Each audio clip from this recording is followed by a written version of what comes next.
Okay, so welcome back to my YouTube tutorials. In this video, I'm going to teach you how to solve unit tangent vector, okay, of a given parametric curve. So I have this question here which says, given the parametric curve, find the unit tangent vector of r of t equal to 2I plus 2 sine t j plus 2 cos tk.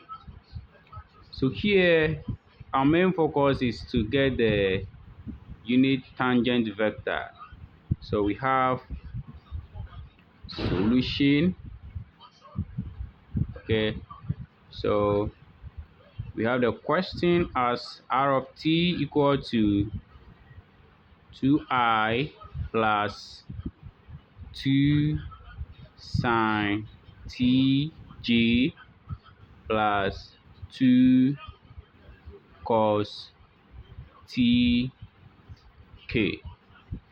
So to be able to get the unit tangent, okay, we must first get the derivative of this, okay, which is the tangent. And so whenever you are asked to find the unit tangent, you take the first derivative of this. So let's do that and see what you are going to get. We have r prime of t, okay.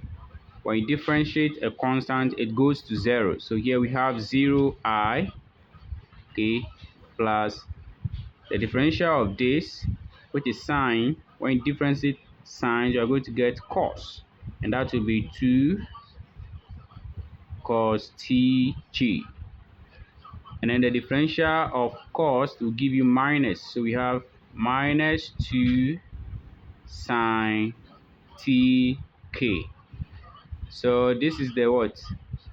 Tangent vector. The derivative of this will give us this. Now, how do we get the unit tangent vector? Okay, so to be able to get a unit tangent vector, okay, a unit tangent vector is given as a t pickup of t, okay, equal to the derivative, okay, the first derivative, which is also known as the velocity, okay, over the magnitude of the velocity, okay. So here we are going to take the magnitude of this first derivative, okay. So here the magnitude of the first derivative is going to be the square root of what we have here, okay. So here we have 0, okay, 0I all squared plus 2 cos tg also squared plus minus 2 sine tk also squared, okay. Now in complex numbers, when you take the I squared, okay, I squared is simply 1, okay. Yes, I squared is simply 1, and then the same thing applies to this, okay, in complex numbers. So if you are working with complex numbers, okay, I squared is always equal to 1. The same thing applies to the other ones, will also be what? 1. And then the k squared will also give you what? 1. So in that case, you know, this squared, it applies to everything here. So the 2 will also be squared, this one will be squared, the sine and the cos will also be what? Squared. So our magnitude of this will be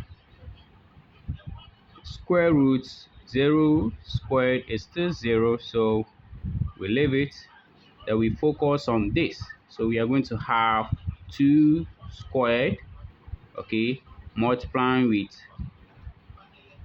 cos squared t, okay, plus minus 2, okay, squared multiplying with sine squared t. So here our r prime of t, which is the magnitude of that, is going to be, okay, 4 cos squared t plus 4 sine squared t. So here we can factor the 4 out, okay.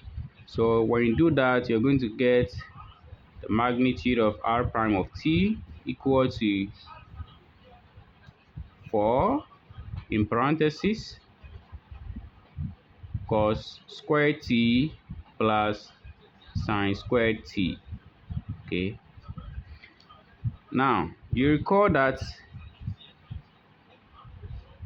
cos squared t plus sine squared t is always equal to what? 1.